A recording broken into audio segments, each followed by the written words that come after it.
अगर आपके भी मन में अक्सर बुरे विचार आते हैं, गंदे और अश्लील विचार चलते रहते हैं, तो आपको ये बौद्ध कहानी जरूर सुननी चाहिए।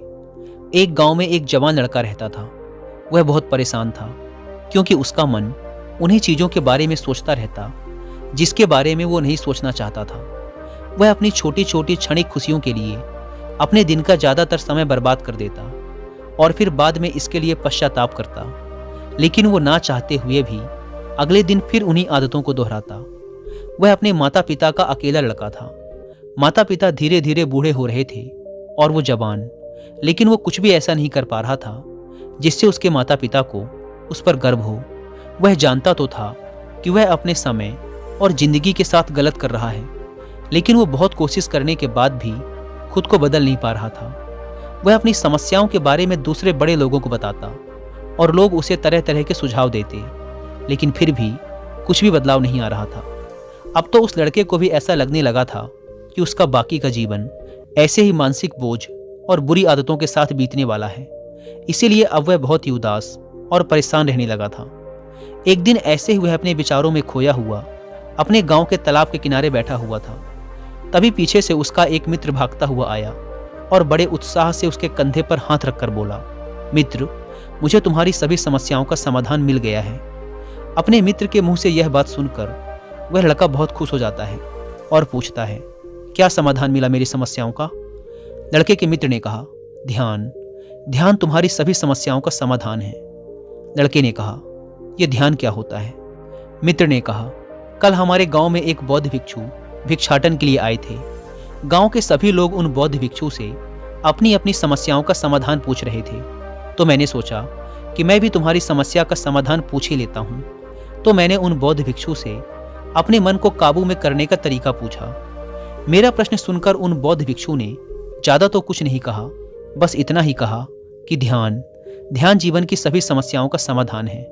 मैंने सोचा कि तुम्हें ध्यान के बारे में पता होगा, इसीलिए मैंने उन बौद्ध भिक्षु से ध्यान के विषय में ज़्यादा कुछ नहीं पूछा। अपने मित्र की बात सुनकर उस लड़के ने कहा, मुझे उन बौद्ध भिक्षु से मिलना है। वह लड़का और उसका मित्र बौद्ध भिक्षु को ढूंढने निकल पड़ते हैं। बहुत पूछताछ और खोज मशक्कत के बाद उन्हें वो बौद्ध भिक्षु बगल के एक गांव में एक पेड़ के नीचे ध्यान करते हुए मिलते हैं। वे दोनों उस बौद्ध भिक्षु के पास जाकर बैठ जाते हैं और उनकी आंखें खुलने का इंतजार करते हैं। थोड़ी देर बाद जब बौद्ध भिक्षु अपनी आंखें खोलते हैं तो वो उन्हें प्रणाम करते हैं और कहते हैं, आपने ये तो बता दिया कि ध्यान जीवन की सभी समस्याओं का समाधान है, लेकिन आपने ये नहीं बताया कि ध्यान है क्या। बौद्ध भिक्षु ने कहा, ध्यान क्या है इसको मैं शब्दों में समझा पाऊं इतनी मुझ में सामर्थ्य नहीं, लेकिन अब क्योंकि तुम लोगों ने प्रश्न किया है तो मुझे कुछ ना कुछ तो बताना ही पड़ेगा। तो सुनो, ध्यान का मतलब है ना कोई प्रश्न, ना कोई उत्तर, ना कोई विचार और ना ही कोई भावना। यह एक ऐसी स्थिति है जो हमारी वास्तविकता से हमारा परिचय करवाती है। इस स्थिति में पहुंचकर व्यक्ति के अंदर कोई भी प्रश्न, कोई भी उलझन शेष नहीं रह जाती, क्योंकि उसके सामने सब कुछ स्पष्ट हो जाता है। उसे इस जीवन की व्यर्थता का पूर्णतः आभास हो जाता है। लड़के ने पूछा, लेकिन ध्यान की ऐसी स्थिति को कैसे प्राप्त किया जा सकता है? बौद्ध भिक्षु ने कहा, ध्यान करना बहुत आसान है। क्या तुम्हें बैठना आता है? लड़के ने कहा, हाँ, मैं बैठ सकता हूँ। बौद्ध भिक्षु ने कहा, कितनी देर तक बैठ सकते हो? लड़के ने कहा, ऐसे तो कभी आजमाया नहीं, लेकिन जितनी देर तक चाहूँ उतनी देर तक बैठ सकता हूँ। बौद्ध भिक्षु ने कहा, रोज 1 घंटा आंख बंद करके सीधा बैठना है। लड़के ने पूछा, कब और कहाँ बैठना है? बौद्ध भिक्षु ने कहा, कभी भी और कहीं भी, बस जगह शांत और एकांत होनी चाहिए। लड़के ने फिर प्रश्न किया, मेरे मन के ये गंदे विचार और मेरी बुरी आदतें कितने दिन में छूट जाएंगी? बौद्ध भिक्षु ने कहा, सिर्फ 1 दिन में, अगर तुम 24 घंटे आंख बंद करके बैठ सको तो।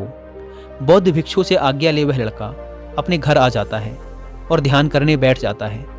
जैसे वह अपनी आंखें बंद करके बैठता है, उसके मन में तरह तरह के विचार उठने शुरू हो जाते हैं। जैसे, क्या ध्यान करने से सचमुच कुछ फायदा होगा? मैं अपनी बुरी आदतों को छोड़ भी पाऊंगा या नहीं? आखिर सभी लोग मेरी इज्जत कब करेंगे? मैं तो उससे प्रेम करता हूँ, लेकिन वो मुझसे प्रेम क्यों नहीं करती? मैं ऐसा क्या करूँ कि मैं बहुत सा धन कमाऊँ और अपने गांव का सबसे अमीर व्यक्ति बन जाऊँ? इसी तरह के और भी विचार उसके मन में लगातार उठने लगे। फिर उसे ध्यान आया कि भिक्षु ने कहा था, ध्यान की अवस्था में कोई विचार, कोई भावनाएं नहीं होती। अब वह अपने विचारों को रोकने का प्रयास करने लगा, लेकिन क्या बहती नदी के पानी को कभी कोई रोक पाया है? वह लड़का भी अपने विचारों को नहीं रोक पाता और आंखें खोलकर बैठ जाता है और सोचता है, अब तक के जीवन में बहुत से काम किए, लेकिन इतना मुश्किल काम कभी न किया था। और वो बौद्ध भिक्षु बोल रहे थे कि ध्यान करना बहुत ही आसान है। वैसे दोस्तों, अगर आप भी ध्यान या मेडिटेशन प्रैक्टिस करना चाहते हैं पर आपको पता नहीं कि उसे कैसे किया जाए, तो इसके लिए मैं आपको कुक एफएम पर एक ऑडियो बुक रिकमेंड करूंगा जिसका नाम है meditation and its practice by Swami Rama. ये ऑडियो बुक आपके लिए एक गाइड है जो स्टेप बाय स्टेप आपको मेडिटेशन के बारे में समझाती है। यह ऑडियो बुक आपको ध्यान का अभ्यास करने का एक एग्जैक्ट आइडिया देती है और साथ ही साथ मेडिटेशन की शुरुआत में आने वाले चैलेंजेस और उसके सॉल्यूशंस के बारे में भी बताती है। इसके अलावा कुक एफएम पर मेडिटेशन के ऊपर हिंदी में एक कोर्स भी है जो मुझे पर्सनली काफ़ी पसंद आया। उसका नाम है घर बैठे सीखो मेडिटेशन। आप चाहें तो इसे भी सुन सकते हैं। यह 11 दिनों का एक well organised complete meditation course है जो डेफिनेटली आपकी बहुत हेल्प करने वाला है। इन दोनों ऑडियो बुक्स के अलावा भी कुक एफएम पर 10,000 से ज़्यादा ऑडियो शोज अवेलेबल हैं जिन्हें आप अपनी मनपसंद लैंग्वेज में सुन सकते हैं। इन ऑडियो बुक्स और कोर्सेज को सुनते समय कुक एफएम के ऐड नोट्स फीचर का यूज़ करके आप इनकी इंपॉर्टेंट बातों के नोट्स जरूर बनाएं ताकि आपको ये ऑडियो शोज बार बार न सुनने पड़ें। और अगर आप रात में सोते समय इन ऑडियो शोज को सुनते हैं तो इस ऐप के स्लीप टाइमर फीचर का यूज़ जरूर करें ताकि यदि आप सुनते सुनते सो जाएं तो ये ऑडियो शोज खुद ही बंद हो जाएं। इस प्लेटफॉर्म का मंथली सब्सक्रिप्शन पड़ता है 99 रुपीज़ का, लेकिन अगर आप यूज़ करते हैं कूपन कोड WI50 तो आपको इसके फर्स्ट मंथ के सब्सक्रिप्शन पर मिलेगा 50% का डिस्काउंट, यानी ये आपको पड़ेगा 99 की बजाय सिर्फ 49 रुपीज़ का। ऐप को डाउनलोड करने की link description and first comment पर मिल जाएगी। आइए कहानी पर वापस लौटते हैं।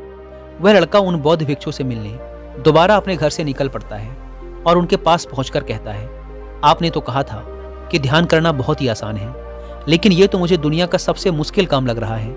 मेरे बहुत प्रयास करने के बाद भी मेरे मन में विचार उठने बंद ही नहीं हो रहे हैं। बौद्ध भिक्षु ने कहा, लेकिन तुमसे विचारों को रोकने के लिए किसने कहा है? लड़के ने कहा, तो फिर विचार रहित स्थिति कैसे प्राप्त होगी? आपने तो कहा था कि ध्यान में कोई विचार, कोई प्रश्न नहीं होते। बौद्ध भिक्षु ने कहा, हमारे दिमाग में हर समय बहुत से विचार जन्म लेते हैं और मरते हैं, लेकिन हमारा मन उनमें से किसी एक विचार को पकड़ लेता है और फिर उससे जुड़े विचारों के बारे में सोचता चला जाता है। इस तरीके से हमारा मन विचारों में उलझ जाता है और हम भूल जाते हैं कि हम क्या कर रहे थे। जब तुम ध्यान करने बैठोगे तो तुम्हारे दिमाग में भी बहुत से विचार उठेंगे और खत्म हो जाएंगे, लेकिन तुम्हें किसी भी विचार का चुनाव नहीं करना, बस उन्हें देखना है। तुम्हारे मन में विचार उठेंगे और खत्म हो जाएंगे। धीरे धीरे समय के साथ इन विचारों के उठने की गति कम होती चली जाएगी। बौद्ध भिक्षु के मुंह से ये सारी बातें सुनकर वह लड़का अपने घर वापस आ जाता है और दोबारा ध्यान करने के लिए बैठ जाता है। इस बार वह लड़का बौद्ध भिक्षु के बताए अनुसार अपने मन में उठ रहे विचारों को देखता है।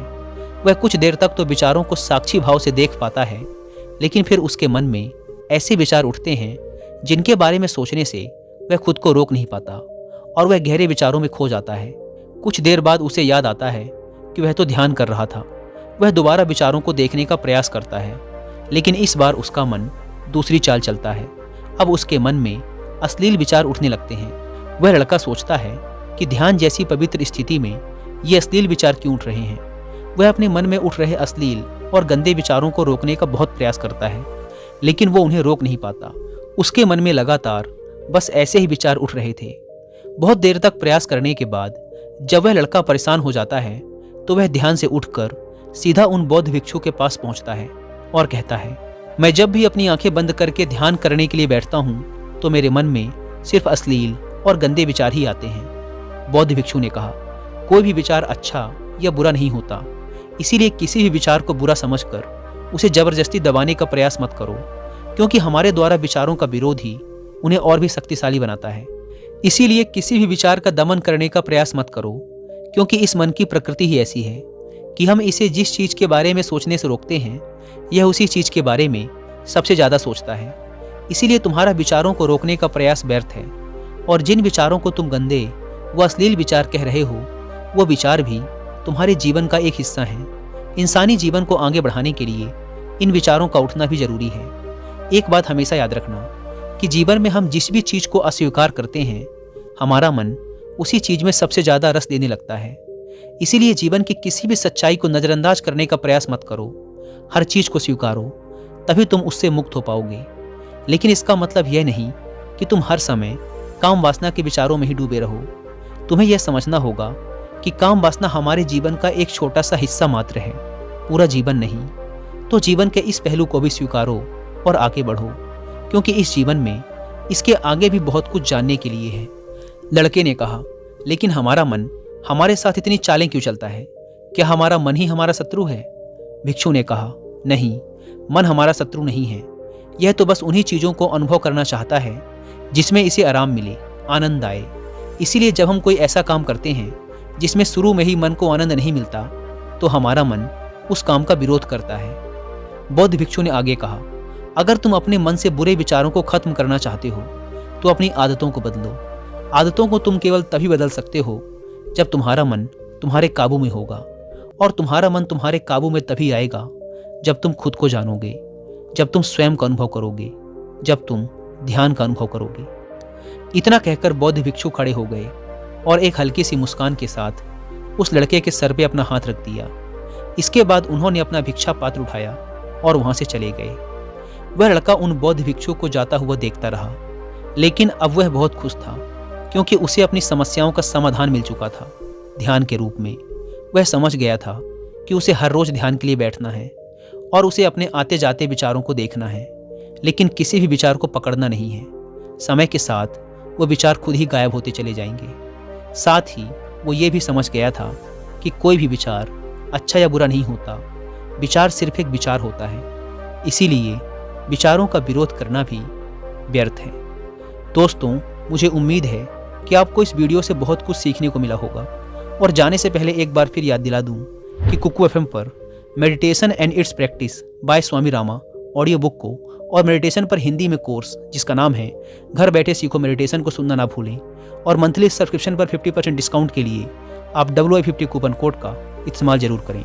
धन्यवाद।